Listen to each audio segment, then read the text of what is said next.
This is the latest UltraBOOST from Adidas, the UltraBOOST 5. Is it the best UltraBOOST ever? Let's find out. The UltraBOOST 5, or I guess in this case the UltraBOOST 5X, is the latest UltraBOOST sneaker from Adidas. And right off the bat, the naming convention of this sneaker is a little bit weird because this is definitely not the fifth UltraBOOST. The UltraBOOST line started back in 2015 with the UltraBOOST 1.0, which is my favorite UltraBOOST of all time for a lot of different reasons. After that, we had a few iterative updates, all numbered versions of the UltraBOOST, and then in 2019, we had the UltraBOOST 2019, which in a lot of ways was a complete redesign of the sneaker. And then after the 19, we had the 20 and the 21 and the 22, and then the UltraBOOST Lite, which was the most recent version of the shoe. And the way that I've always seen it is that right in between the UltraBOOST 4.0 and the UltraBOOST 2019, there's sort of this break that separates the line in two halves. The original UltraBOOST was designed to be the best running sneaker of all time, and when it first released, it kind of was. Boost was absolutely incredible, and at the time in 2015, the UltraBOOST was probably the most comfortable shoe on the market. So not only was the 1.0 like the best max cushion performance running sneaker on the market, it was also a lifestyle hit. People wanted to wear Boost because of how soft it was underfoot. And for the next couple years, the UltraBOOST stayed pretty similar. There were changes, but not huge changes. And interestingly enough, over the next couple years, the UltraBOOST went from a performance running sneaker in most people's eyes to purely a lifestyle shoe. And it seems like that's when Adidas decided to bring the UltraBOOST back to its roots and create the UltraBOOST 2019, which was supposed to be a great running sneaker again. And I'll be honest, while yes, it was comfortable underfoot and it was fine for running, it wasn't anything exceptional,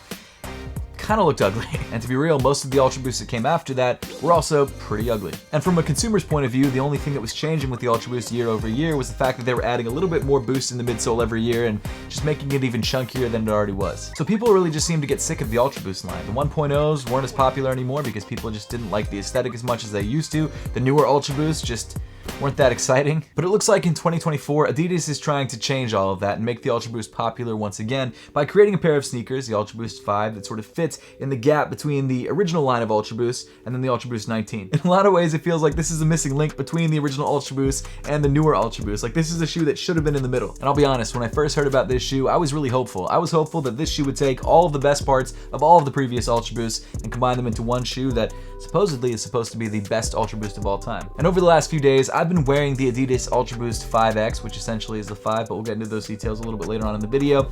I've been running in it, I've been walking in it, I've been wearing it as much as I possibly can, and in today's video, I'm going to tell you everything I think about it, and whether this shoe is actually the best UltraBOOST of all time, or whether it's kind of somewhere in the middle. Oh, and not only that, also how comfortable it is. But first, let's get into the release information and also the pricing of the UltraBOOST 5 and 5X. And technically, at the time of filming this video, this shoe is not actually officially released. I believe it officially releases on July 20th. I personally did not get my pair from Adidas. They didn't even offer to send me a pair. I just bought this through early access on the Adidas app because I believe if you are an Adidas member, you can get early access to specific shoes. And the UltraBOOST 5X, at least in men's sizing, was a shoe that you could get early access to. Although oddly enough, when I went to my local Adidas store a couple days before the release of the shoe, there was a bunch of pairs of 5s and 5Xs just sitting on the shelf, so I probably could have just bought them in store early. That being said, the Adidas UltraBOOST 5 and UltraBOOST 5X both retail for $180. Of course, if you want to grab any of the UltraBOOST sneakers that I've mentioned in today's video, like the 5, 5X, or even the UltraBOOST 1.0, I've linked them all through affiliate links in the description below and on the YouTube shopping tab on your screen. Even though the price of the shoe hasn't changed over the last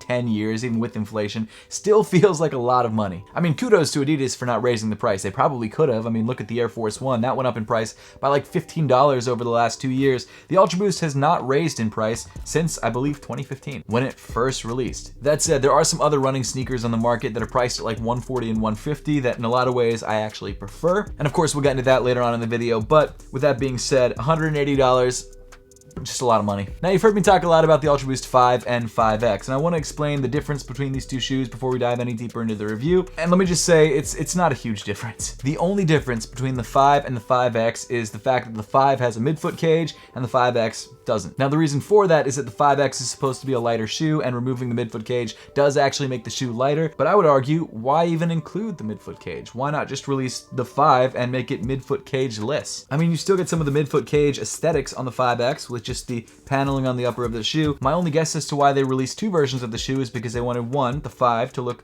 a little bit more like a traditional pair of UltraBOOSts, and then the 5X is their, I guess, slightly more premium version, but they both cost the same amount of money, so it doesn't make a lot of sense to me. Now, personally, for me, the midfoot cage on the UltraBOOST, at least on these newer models of the UltraBOOST, has never really made that big of a difference to me. It doesn't really help tighten the shoe that much around my foot, and if you're looking for, I guess, a more snug fit or a more personalized lace enclosure, then maybe go with the 5. But the 5X for me fits great. We'll talk about fit later on in the video, and I just don't see a need for the 5, personally. And weirdly enough, online it seems like the 5X is significantly more available than the 5. Of course, the shoes haven't officially released yet, but at least on Adidas' website and even in store, I really only saw the 5X. So like I said, I've been wearing the UltraBOOST 5X for the last couple days, and before we actually dig into the materials, let's talk about fit. All right, so I've been wearing the UltraBOOST 5 for about a day and a half at this point. I've run it a couple times, and so far so good. I think sizing is definitely true to size. Very comfortable underfoot.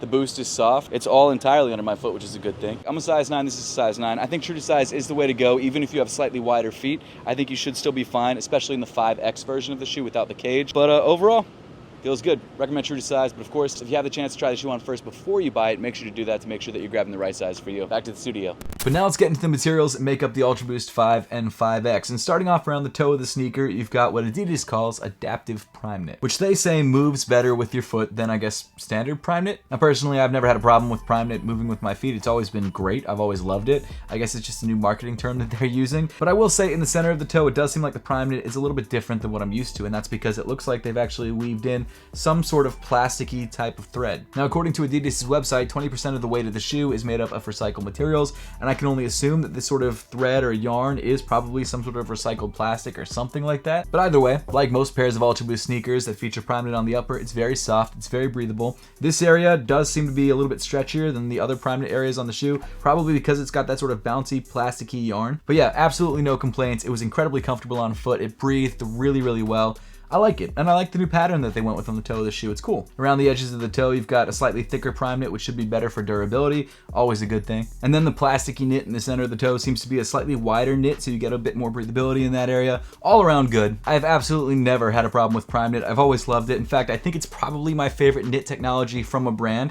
Fly knit's fine, but it always feels a little bit stiff. New Balance has their own knit, which is fine, but it's usually backed with something which makes it, I don't know, not as soft or as comfortable or as sock-like. And as someone who owns a sock company, I love things that are sock-like. It's so stupid. I mean, I guess if I'm gonna mention the sock company, I might as well plug it. If you guys want the best socks out there, you gotta check out my sock brand Apothecary. We make socks that are incredibly breathable, incredibly soft, very stretchy, and they look great with all the sneakers in your collection. And of course, I'm wearing Apothecary socks in all of the B-roll shots of today's video. You guys may have noticed that pink pair of socks that I'm rocking. That's actually from an early collection that we have coming out, I believe, in the next couple months, and I thought it would match nice with the pink on the midsole of the shoe. That's the reason I'm rocking it. But if you guys want to grab some other awesome limited collections, they're all available on our website, linked through the YouTube shopping tab on your screen and also in the description below. Moving up in the shoe, you get to the eye stay of the sneaker, which on the 5X is not part of the midfoot cage because there is no midfoot cage. Instead, you've got this, I guess, kind of stiff eye stay rail thing that I didn't even notice when it was on my feet. I had no issues with it whatsoever. Of course, running through the eyelets, you've got flat laces, and then underneath the laces, you've got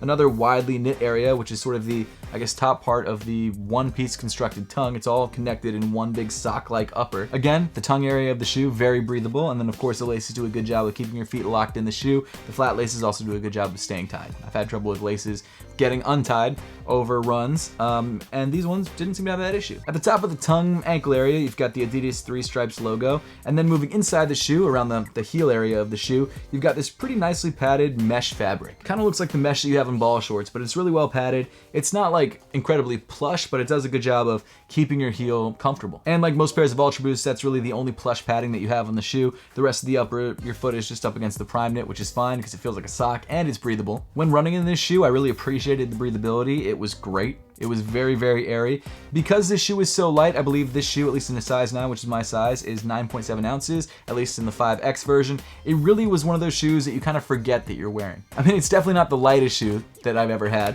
but it's definitely one of the lightest UltraBOOST. And if you're used to running an UltraBOOST, you will probably appreciate the lighter weight. Rounding off the inside of the shoe, you've got this very thin foam insole that doesn't really do much. At least on this colorway, it comes in yellow with the UltraBOOST text on the heel in white. Continuing back on the shoe, you've got the Adidas 3 Stripes in place of the midfoot cage.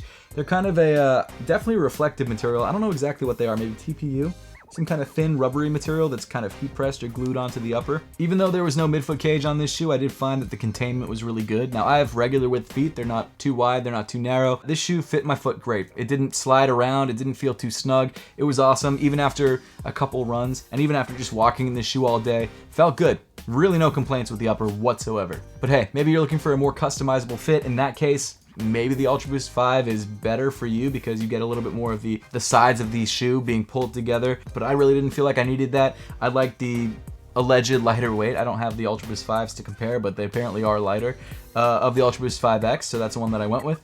also because it was really the only option that I had available. Continuing around to the heel of the shoe, you've got your classic UltraBoost clip in this sort of light grayish plastic with the UltraBoost text in pink to match the midsole. And then finally rounding off the heel of the shoe, you've got the Adidas 3 stripes on the pull tab. Now, unlike previous UltraBoost sneakers, and actually similar to some of the older UltraBoost sneakers, the prime knit doesn't wrap all the way around the shoe. However, in the heel area of the shoe, the prime knit never really did anything because there was always padding in the heel of the shoe, and if there's no room for the material to stretch, and if you don't feel the material stretching, it's kind of pointless for it to be there. So I'm fine with them switching out the prime knit for this more standard traditional fabric. I will say though, on the original UltraBoost 1.0, the prime knit actually stopped like midway through the shoe, and because of that, the ankle opening of the shoe wasn't stretchy enough, in my opinion. With most of the newer UltraBoost sneakers, including the 2.0, 3.0, etc., the prime knit runs to like the midpoint of the ankle opening, so it gives you a lot more stretch, at least in the front half of the shoe, to get your foot in there. So there hasn't really been an issue with getting into the shoe since the UltraBoost 1.0. Actually, I don't remember. Was the 20 difficult to get into, or the 21? I don't remember. Either way, this shoe's fine to get into, no complaints. From what I could tell over the last couple days of testing, the heel clip did do a good job of keeping my foot locked in place. I was really happy with that. Like I said, the fit overall was solid. I had no issues whatsoever. It's not like some of the previous UltraBoost sneakers, which did not fit your size. A lot of the previous UltraBoost sneakers didn't fit your size, but it seems like they finally got it right with the UltraBoost 5, and I'm happy with the fit. Then moving down on the shoe, you get to the part of the sneaker that everyone wants to know about, and that of course is the Boost midsole. And in the case of the UltraBoost 5 and 5X, they've switched out the standard Boost for Boost Light, or Light Boost. And I've got to say, for the first time in a while, I was actually pretty happy with the Boost midsole on this shoe. With some of the older UltraBoost sneakers, like the 19 and 20 and 21 and 22, the Boost kind of seemed more of like a gimmick than anything else, and it's not that it was, it's just that the heel areas of the shoe had so much excessive boost. Like on the 22, there was this giant triangle of boost coming off the back of the shoe that did nothing.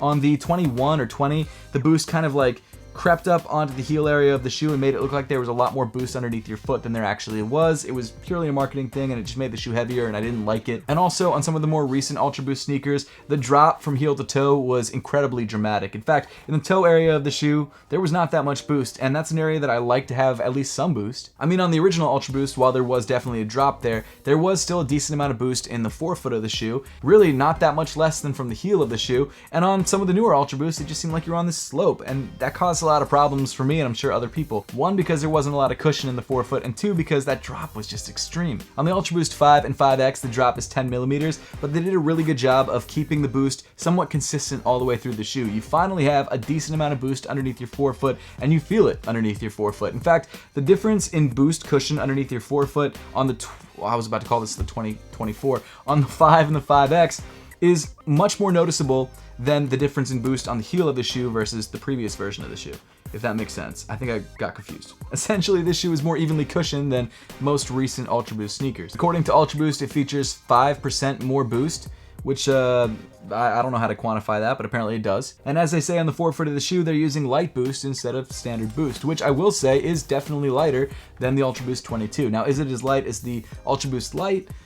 I couldn't tell you offhand because I don't have that shoe anymore, but it does feel very light in the hand. As far as overall underfoot comfort, the UltraBoost 5 and 5X feels pretty good. I would say out of all of the modern UltraBoost sneakers, this one is probably the softest underfoot with still some decent response. Maybe it isn't as plush as the UltraBoost 19 or UltraBoost 20, but it's definitely soft. It's definitely pretty responsive. I'm not gonna lie, my favorite boost cushion is the boost from the UltraBoost 1.0 and 2.0 and 3.0 because that boost was not worried about responsiveness. That boost was just soft cushion underneath your foot. The newer UltraBoost sneakers all sort of focus on response and comfort, and even though this shoe is technically a max cushion shoe, it's not as soft underfoot as something like the New Balance Rebel V4, which if you got my review of this sneaker and also my top 10 most comfortable shoes of the year list, this is, in my opinion, the softest underfoot shoe of the entire year. And while the UltraBoost 5 and 5X are still soft, in fact, they're softer than a lot of the previous UltraBoosts, they're nowhere near this. So if you're asking, is this the most comfortable shoe once again like it was in 2015? Absolutely not. Is it the most comfortable UltraBoost?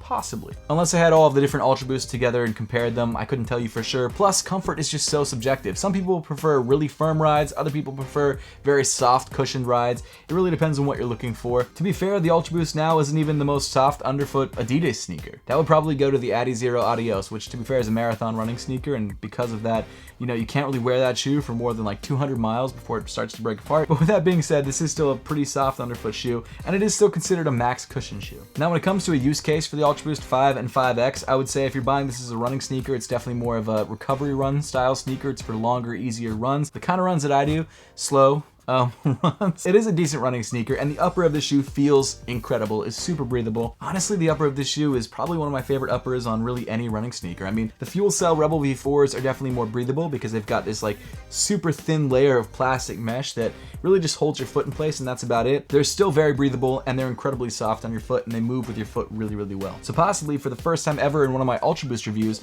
I might say that the upper of this shoe is better than the midsole. Not saying the midsole is bad, but I think the upper is just a more standout feature of this shoe. But finally, moving to the bottom of the shoe, you've got a Continental rubber outsole with some punch outs to reduce weight. The traction on this shoe, surprisingly, is decent, especially compared to previous UltraBoost sneakers, mainly because it actually works compared to previous UltraBoost sneakers. And as you can see in the B-roll, but maybe not so much in hand because I've worn this shoe a decent amount, there is a torsion system between the Boost midsole and the rubber outsole of the shoe, which, as the name would suggest, prevents torsional twisting so that you get a more stable ride overall. And generally, this is a surprisingly stable shoe, more so than most other max cushion sneakers. So if you're looking to grab the UltraBoost 5 and 5X for running, I definitely think there are better options out there in almost every category, especially for the price. When it comes to lifestyle wear, I think this shoe is definitely a solid everyday choice. It's very comfortable underfoot. It does give you a couple inches if that's what you're looking for height-wise. Stylistically, I think this is one of the best looking UltraBoost sneakers that's released since the original UltraBoost. I think they're finally going back to their roots a little bit, even with just removing the absurd heel boost area of some of the newer UltraBoost sneakers. I think that in general makes the shoe look way better.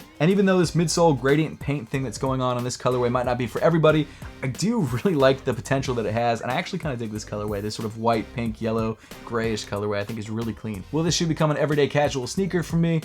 Probably not, just because I have other shoes out there that I prefer to wear, but it is a solid option. It's definitely an improvement over previous UltraBoost sneakers, for sure. It's probably the best modern UltraBoost sneaker out there, but if I were to buy an UltraBoost sneaker just to wear casually, I'd buy the UltraBoost 1.0. If I was to buy a pair of sneakers to run in, this would not be the option that I would go with. I just personally feel like the UltraBoost has kind of lost its way. It's not the best running sneaker out there. It's not the best lifestyle sneaker out there. It used to be both, but now it's just not. It's just kind of a well-known name that Adidas sells, and I think people will buy it specifically for the name, and because, yes, it is comfortable underfoot, but for $180, it's kind of a tough sell. And I don't know if it's a shoe that I'd pick up again. But hey, if the shoe goes on sale, I definitely think it's worth picking up. And overall, I'd say it's a good pair of sneakers. But at this point, I would love to know your thoughts on the new UltraBoost 5 and 5X and whether you plan on grabbing a pair of these for yourself or whether you already have a pair of these. So make sure to let me know your thoughts in the comment section down below. As always, thank you so much for watching. Make sure to subscribe if you haven't yet, and I will see you all in the next one.